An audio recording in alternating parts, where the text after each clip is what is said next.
આજે સૌરાષ્ટ્ર કચ્છની 8 બેઠક પર લોકસભાની ચૂંટણીનું મતદાન યોજાયું હતું, જે આજે શાંતિપૂર્ણ માહોલમાં પૂર્ણ થયું. સૌરાષ્ટ્ર કચ્છમાં હાઈ પ્રોફાઇલ બેઠક રાજકોટ અને જૂનાગઢ માનવામાં આવતી હતી, ત્યારે સૌરાષ્ટ્ર કચ્છના 8 જેટલા લોકસભાના ઉમેદવારોનું ભાવિ ઈવીએમમાં કેદ થયું. તેમજ સૌરાષ્ટ્રની 2 બેઠક પર વિધાનસભાની પેટા ચૂંટણી પણ યોજાઈ હતી. તેમાં માણાવદર અને પોરબંદર બેઠકના ઉમેદવારનું ભાવિ પણ ઈવીએમમાં કેદ થયું.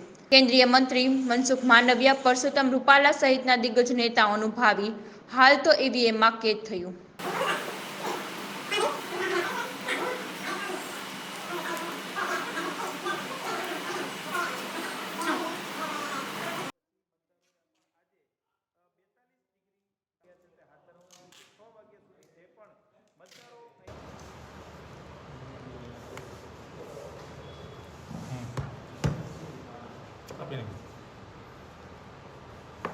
હાલો આ સીલિંગ રેડી એક કમ્પ્લીટ આમ